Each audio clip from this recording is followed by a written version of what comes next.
on, but we're getting to a point to talk about what victory looks like, because it looks like when God breaks through, if you don't understand the way God moves, you can almost think it's not going to happen. It's almost like the battle between Elijah and Jezebel. We'll talk about that, but I mean, you're speaking of that, they're pushing out to be able to have these Satan clubs in schools, and some schools reportedly have let them.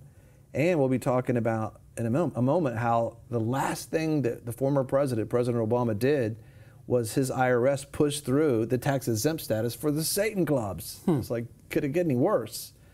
But there's a goal for this. As a matter of fact, CBN right here has a man who's talking specifically about 6 things to think about.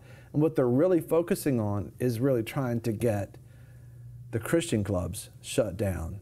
We got to hold the fort, stay faithful, and be present, and don't give up ground. As a matter of fact, let's take a look now. Well, Jordan Lawrence of the Alliance Defending Freedom is now joining us. Jordan, you recently published an article on efforts by the Satanic Temple to create what seems to be after-school Satan clubs. Tell us, what's the real motivation behind their efforts? Well, this is misdirection. The group does not believe in Satan. It's an atheist group that doesn't believe in supernatural anything. What they're trying to do is eliminate the Christian good news clubs from the public schools by scaring parents, scaring school officials by talking about Satan and getting them to close the schools to every after-school club.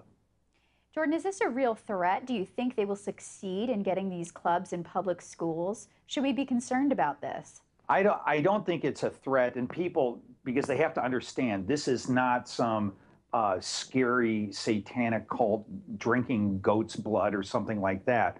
What they're going to do is teach kids that science answers all questions, that there is no God. And what they're trying to do is scare school officials and parents who think then we need to close down the forum from this threat of Satanism to eliminate all the Christian clubs from meeting as well. So you wrote in your article that they are hypocrites. Please elaborate on that. How so? How are they hypocrites? Well, they basically, they're stealing Satan's brand. I mean, they're not Satan groups. They don't worship Satan. They don't even believe in Satan. What they're doing is trying to scare people and then to eliminate freedom of speech for everybody else. This would not just affect the Christian groups, but 4-H clubs, Girl Scout troops, Boy Scout troops meet after school in many, many public schools around the country. All of those would be eliminated if school officials tried to close the forum in order to keep out this so-called phony Satan group. So Jordan, what can parents do to fight this move? What practically can we do? What steps can we take?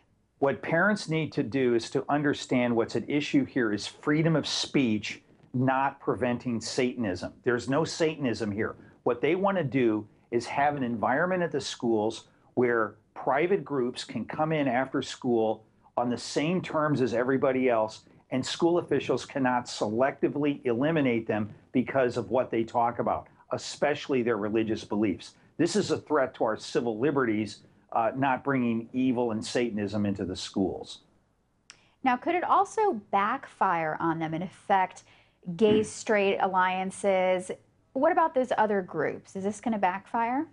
Well, if they're basically starting to say that if it's a controversial group, they need to be eliminated, they are also putting in jeopardy Jewish groups, gay-straight alliances, Muslim groups, all sorts of groups that are meeting in public schools will get thrown out.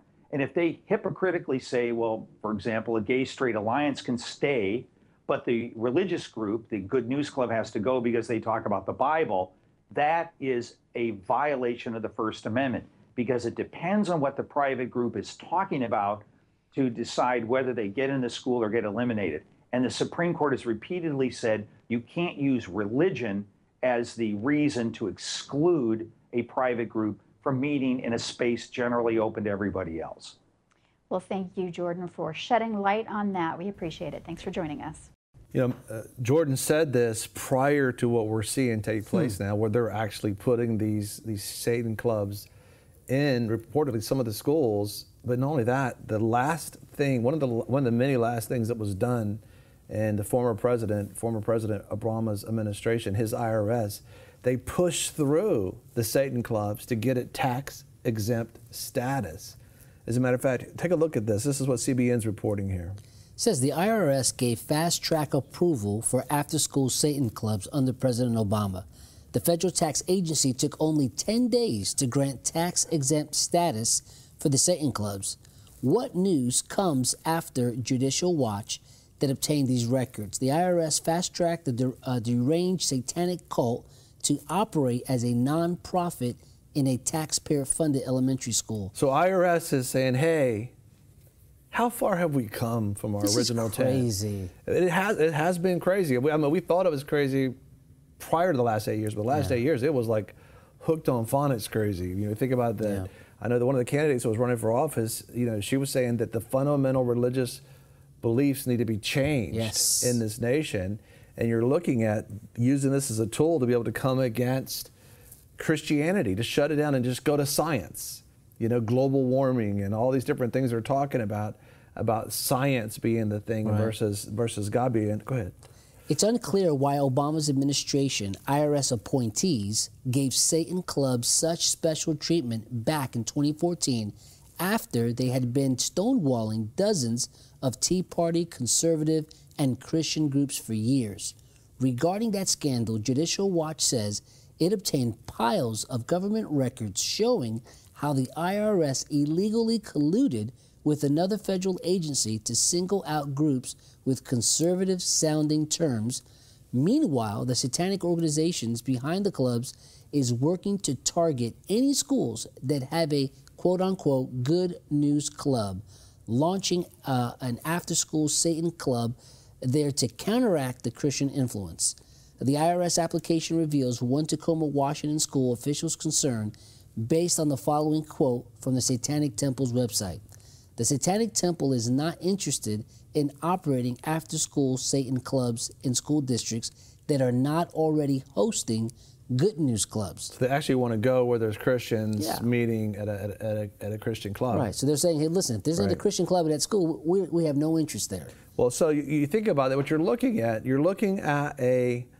the reality. I mean, it's always been between Satan and God. I mean, and that, you know, the question is, you know, who are you serving? Yeah. I mean, you can't say that you're serving God if you're serving man, if you're serving darkness. You got to make up your mind. Darkness and light don't belong together. And we're getting brought to a point of decision. I mean, the whole nations, the church in the nations being brought to a point of decision. This is the decision. Who's your God? Who's your God? This exact thing happened with Israel at Mount Carmel. I think about Elijah and Jezebel. You know, King Ahab was the king of Israel. His wife was Jezebel. That was her name. And they were ruling evilly. They were doing these very same things. They had the Satan clubs and everything, all Baal worship and Dagon worship, Asherah worship, everywhere, and have misled almost all of God's people were being misled by their leadership. Well, God was about to change it. Well, when he was about to change it, he brought everybody to a high point. Everybody was focused on that one point. Today, for us, it may be media, where you're looking and all of a sudden you're seeing things come to a head. And God let them do everything they were going to do. This is what Elijah said. And Elijah was God's man, the prophet. But Jezebel had prophets, even though she wasn't for God. She had preachers, people talking, saying, thus saith the Lord, if you would. But they were all lies. It wasn't true. So what they were saying wasn't true, but they were telling people this is how it's supposed to be. And so you're looking, it began last year, if you noticed, all of a sudden every media cycle, everybody just started saying anything and everything. It didn't even make sense. But on top of Mount Carmel, that's what was going on. Elijah just said, hey, go ahead, pray to your God and see if he answers. And they're just like calling out and screaming, cut yourself. And he says, call louder, maybe he'll hear. And God was bringing us all, the people, to a point to understand whoever their God is not God. You're seeing him not answer. You're seeing all their systems crash. You're seeing everything go down. But he wanted to make a show so people understood who is your God. And that's what was taking place. But if you don't understand that, and you start seeing Jezebel getting all cranked up, and Ahab getting all cranked up, and Dagon, Asherah, and the Satan schools, and all these different things going on, you're missing what God is saying, which is casting spells on social media, hashtag buying something. Don't worry about that. Realize this is the last hoopla for Jezebel and all of her false prophets. God is about to deliver this nation. He's going to deliver. He said, the seat of evil is coming down and the seat of the righteous is going to rise, but it's not going to be a pretty sight. It wasn't a pretty sight. So they screamed and they hollered and they were prophesying. If they would have had internet, they would have been blogging like crazy. They would have been posting on social media like crazy. They would have been, taking over the network news and saying different things like crazy. Because they were all caught up in the government. That's a corrupt government. Jezebel and Ahab were the king and queen. That was the governmental system was totally corrupt. The first thing that happened when she got removed was to literally drain the swamp. They took all the heads off, literally. Yes. Then we don't do that now, but just removed all the leadership that they put in place because they put evil judges in places all over the place. But it happened. It looks terrible when it's taking place. You have to understand when you're seeing, Jezebel and you're seeing Elijah confront that confrontation going on, you're looking at Jezebel knowing this thing's about to end. So God rose up this man, and a long story short, named Jehu, anointed him to come and remove her. Had already taken out the king already. And when he's coming to take her out, this is how seductive. You're talking about the environment where just all kinds of crazy things are going on that's very seductive in the culture right now. I mean, that's what was taking place. And so it's the same thing. It's trying to get everybody's flesh stirred up. Well, they'll go for their flesh instead of go for God. Which when you go for a false God, you're going for what your flesh wants, what your body, not what your spirit, your soul needs. And so she literally heard he was coming to take her out, and she was putting on her makeup, and makeup's not a thing, but that's what she was doing, literally fixing herself up. Maybe one last chance, maybe I can seduce. Now, it was such a seductive spirit, and today it's just so seductive. I mean, if you're not ahead of yourself and have accountability in your life, I mean, it's intense. That it was so seductive that the guy that God called to be able to do away with to drain the swamp, if you would, of Jezebel and Ahab, he didn't even come close to her. He just said, when he was looking up at her tower, there was eunuchs in there with her, and they just said, listen, he just said, throw her out. Mm-hmm. He didn't want to risk. It was such a seductive spirit of that day, and Baal worship and Asherah worship, it's all about sexuality and everything goes, and just pulling at your flesh, which is insatiable. He knew better to even get that close. It was so seductive. And so he just said to the eunuchs, throw her out. And the prophetic word that she would be thrown down, she'd be trampled by horses, and guess what? And the dogs would eat her blood. And literally, she got thrown out. She landed down there. The horses stomped on her, and the dogs ate her. And the only thing left was her hands, I believe.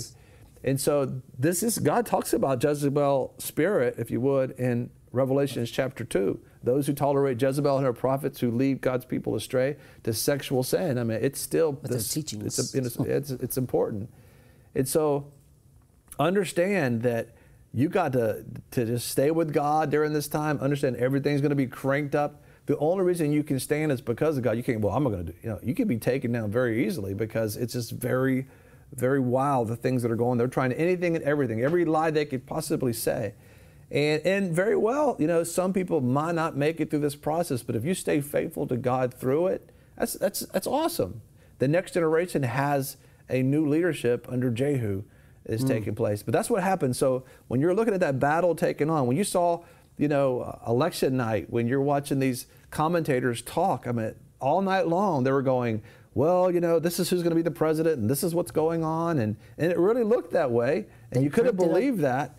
And we had to pray. When we prayed, we just prayed but in faith. But God moved. God moved, and God shifted things the way he did with Jehu, shifted that around. And what happened was, so when he was saying to the prophets, the ministers, the quote, people who were calling themselves Christians but are going after all this false gods and doing all this evil, if you would, and obviously weren't Christians, but they were people who said they were followers of God, and it was more strict then in regards to do's and don'ts. Then after their God didn't answer, he went and poured water on the altar that he was going to believe God and call down fire, and God answered literally by fire. Fire came from heaven and burnt up his offering and everything. And the prophets ended. Everything shifted. And there was a moment of time, where it looked like she was still going to be in power, but it wasn't. her day was doomed and it was all coming down. God was changing the administration of the nation called Israel. There was a shift taking place. And that's what's taking place right now. So it's not going to be pretty, but you got to believe Elijah. You got to believe the word of God. You got to not get all caught up in the things that are being cranked off and the people that are, saying these horrific things. Mm-hmm. It's just crazy what's being said. But it was crazy on the mountain of Mount Carmel because God's saying, I want my people back. You're not going to have my people. You've led them into all these wrong things. I'm going to bring in godly leadership and I'm going to take my country back. And as soon as they changed the leadership, God wasn't mad at the people. As soon as he changed the leadership, as soon as godly leadership got in place, all the people began to follow the new leadership. So it's the heads, it's the authorities, it's the people in places. That's why judges have to change. That's why we need Supreme Court justices that have a constitutional mindset and also a godly mindset, and congressmen and senators who actually do what they said they're going to do and defend the Constitution like they said they're going to do it. But we've got to hold on. It's going to be rough because they're going to be attempted in every way possible. And you're seeing all the venom being sprayed out at our president every single day. We got to pray for him against that and ask God to comfort him and to protect him and to give his cabinet and his family protection, because this man's holding the helm and he's doing a great job of it. Why I guess Jezebel and all of her prophets, the hordes of hell are coming against, and hold on to the word of God, because God said the seed of evil is coming down and the seed of righteousness is going to rise. That's not saying that that Trump's this righteous leader. Right. It's saying God's the righteous one. And he's shifting things. He's got plans in store for this nation. And I want to encourage you that don't listen to that garbage. Don't let it go into your ear. Don't sit here and go, I want to hear what else Jezebel's prophets have to say. You just shut that down. Don't listen to it, because the whole purpose of them saying things that are contrary to truth and contrary to God is to get you to buy in, where you shut down and no longer you speak the truth anymore. Your light goes out. And maybe you'll be part of those that ended up at the Baal party, because there was a shift that took place. And the way they ridded the nation of that issue was they had a big party. Jehu threw a big party for people that were bought into her doctrine and her prophet's doctrine, and called it a Baal party. And they all showed up ready to party. And then he went through the crowd and he found out which ones weren't supposed to be there. And he pulled those out and then did away with all those. Listen, God is dealing with the evil. He said specifically, he told me, he said that the seed of evil is coming down and the seed of the righteous is going to rise. And though people are looking like they don't believe that judgment's coming, that he's going to bring judgment on the evildoer. And as soon as he does, there's provision going to come. Great provision is going to come to the body of Christ. And it's for the harvest that's coming. Realize that, America's a great nation. Great in regards to economy. It's the most powerful nation on the face of the earth. We heard our last former administration of our president, President Barack Obama, made everybody feel like it was not as powerful as it was. Kind of trying to.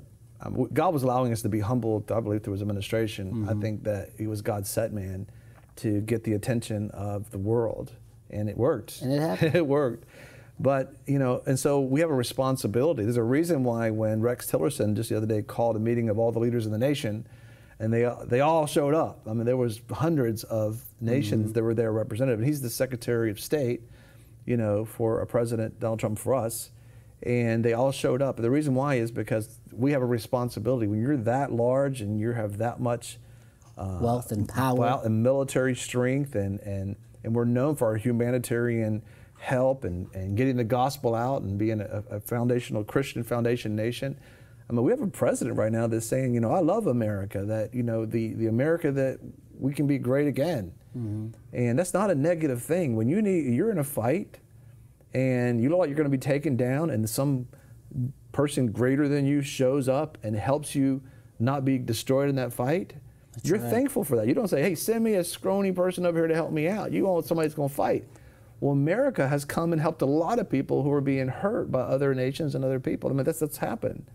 And look at the people that have given their lives. You look at the Vietnam Memorial Walls with all the soldiers, and World War I and World War II and the Korean War.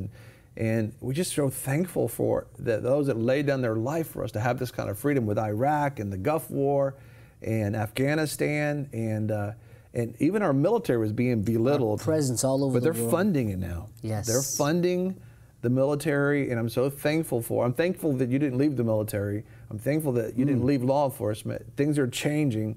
It's a new sheriff in town, I guess you would say. And we're getting back to who we used to be. So thank you for watching VFN TV. If you like this video, give us a thumbs up. Also, if you want to see more videos like this, subscribe. Don't forget you can join us 24 hours a day, 7 days a week. Download our app and sign up for our newsletter, The Torch, at VFNTV.com.